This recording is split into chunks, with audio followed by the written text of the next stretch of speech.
এই ঢাকা শহরের মাঠ থেকে কিন্তু অনেক তরুণ ভালো এবং প্রশিক্ষিত প্লেয়াররা কিন্তু তৈরি হয়েছিল। সেনাবাহিনী যে অবদান রাখছে আমাদের ফুটবলের প্রতি, খালি লজিস্টিক্স দিয়ে না, সেনাবাহিনী থেকে অনেক প্লেয়াররাও কিন্তু আমাদের জাতীয় দলে খেলেছে। আসলে স্পোর্টসটা আমাদের কি শিখায়? স্পোর্টসটা আমাদেরকে শিখায় প্রতিযোগিতা, প্রতিহিংসা নয়। যেই মুহূর্তে আমরা এশিয়ান লেভেলে কোয়ালিফাই করব, সেই মুহূর্তে আমাদের ক্যাপ্টেন ওর বক্তব্যতে আপনাদের সিটি কর্পোরেশনকে প্রথম ধন্যবাদটা জানাবে আমাদের এই যাত্রাতে। কি বুকে বাংলাদেশ আর হাতে বিদেশি? এই যে হোয়াইট প্লাস প্রো সেনসিটিভ স্কয়ারের সামনে তরুণ প্লেয়াররা তারা যে অনুপ্রাণিত হতে পারে বা ফুটবলে ঢুকতে চাবে, সেই একটা জার্নি, সেই একটা যাত্রা শুরু কিন্তু আজকে আমাদের ঢাকা নর্থ সিটি কর্পোরেশন শুরু করে দিয়েছে। তাই আমি আপনাদেরকে অভিনন্দন জানাচ্ছি, ধন্যবাদ জানাচ্ছি। আমি বক্তব্য বেশি লম্বা করব না, দুই একটা কথা তো বলতে হয় সিটি কর্পোরেশনের ব্যাপারে। সিটি কর্পোরেশন ঢাকা নর্থ এবং ঢাকা সাউথ অনেক আগের থেকে কিন্তু বাংলাদেশের শহরের পায়োনিয়ার লিগটাকে কিন্তু ওনারা স্পন্সর করে আসে। সিটি কর্পোরেশন 2 ভাগ হওয়ার পর থেকেও কিন্তু সিটি কর্পোরেশন এই দায়িত্ব থেকে সরে আসে নাই। দীর্ঘদিন ধরে পায়োনিয়ার লিগটাকে ওনারা স্পন্সর করে আসছেন, মাঠ দিয়েছেন, অর্থর সহযোগিতা দিয়েছেন। সেই কারণে কিন্তু এই ঢাকা শহরের মাঠ থেকে কিন্তু অনেক তরুণ ভালো এবং প্রশিক্ষিত প্লেয়াররা কিন্তু তৈরি হয়েছিল। তো সিটি কর্পোরেশনের একটা বিশেষ অবদান আছে বাংলাদেশের ফুটবলের এই যাত্রার জন্য।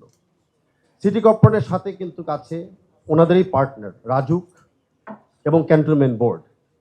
ক্যান্টনমেন্ট বোর্ডের সাথেও আমি একটু উল্লেখ করতে চাই যে বাংলাদেশের সেনাবাহিনী যে অবদান রাখছে আমাদের ফুটবলের প্রতি, খালি লজিস্টিক্স দিয়ে না, সেনাবাহিনী থেকে অনেক প্লেয়াররাও কিন্তু আমাদের জাতীয় দলে খেলছে এবং ভবিষ্যতেও খেলবে। তাই আমি একই সাথে সেনাবাহিনীকে এবং সেনা প্রধানকে ধন্যবাদ জানাচ্ছি।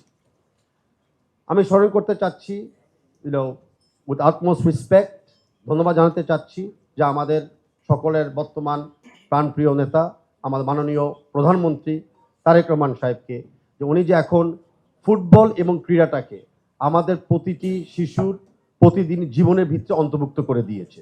সেটা এখন স্কুলের মাধ্যমে হোক বা স্কুলের পরে বিনোদনের জন্য খেলাধুলার মাধ্যমে হোক। আসলে স্পোর্টসটা আমাদের কি শিখায়? স্পোর্টসটা আমাদেরকে শিখায় প্রতিযোগিতা, প্রতিহিংসা নয়। যে ইন্সপিরেশনটা ঢাকা নর্থ সিটি কর্পোরেশন আজকে আমাদেরকে দিয়েছেন, যে অনারটা আপনারা আমাদেরকে দিয়েছেন, এই অনার এবং ইন্সপিরেশনটা আমরা নিয়ে যাব যেন এশিয়ান লেভেলে আমরা খেলতে পারি এবং এশিয়ান লেভেলে আমরা কোয়ালিফাই করতে পারি। অ্যান্ড আমরা প্রমিস করছি যে যেই মুহূর্তে আমরা এশিয়ান লেভেলে কোয়ালিফাই করব, সেই মুহূর্তে আমাদের ক্যাপ্টেন ওর বক্তব্যতে আপনাদের সিটি কর্পোরেশনকে প্রথম ধন্যবাদটা জানাবে আমাদের এই যাত্রাতে এগিয়ে নেওয়ার জন্য। সিটি কর্পোরেশনের কথা বলেছি। সিটি কর্পোরেশন এখন কার নেতৃত্বে চলছে? শফিকুল ইসলাম খান মিল্টন। শফিকুল ইসলাম খান মিল্টন আপনারা অনেকে জানেন। উনি ছোটবেলা থেকেই কিন্তু স্পোর্টসের সাথে জড়িত। উনি প্রত্যেকটা জায়গায় ক্রীড়াকে প্রাধান্যতা দিয়েছে, নিজেও রিকৃষ্টভাবে খেলতো। অনেক খেলোয়াড়কে উনি ব্যক্তিগতভাবে কিন্তু স্পন্সর করেছে, নীরবভাবে কাজ করে যাচ্ছে। অনেক সময় আমরা এইসব ব্যক্তিদেরকে এনাফ স্বীকৃতি দিই না, ওনাদের নামটা আমি বেশিরভাগ নিই না। আমি আজকে চাচ্ছি ওনাকে স্পেশালি থ্যাঙ্কস জানাতে, ওনার পরিচিতি দেওয়ার জন্য। উনি যখন নির্বাচন করতে গিয়েছিল, ওনার নির্বাচনী প্রত্যেকটা বক্তৃতাতে কিন্তু উনি ক্রীড়া দিয়ে শুরু করেছিল এবং ক্রীড়ার মাধ্যমে কেমনে শহর ডেভেলপ করবে, শহরের মানুষকে ডেভেলপ করবে, সমাজ ডেভেলপ করবে, সেটা ওনার একটা ম্যানিফেস্টোর পিলার ছিল। অ্যান্ড আমি আশা করি ওনার এই যেই দায়িত্ব উনি পালন করছে, সেই দায়িত্ব তো অলরেডি আমরা দেখতে পাবো।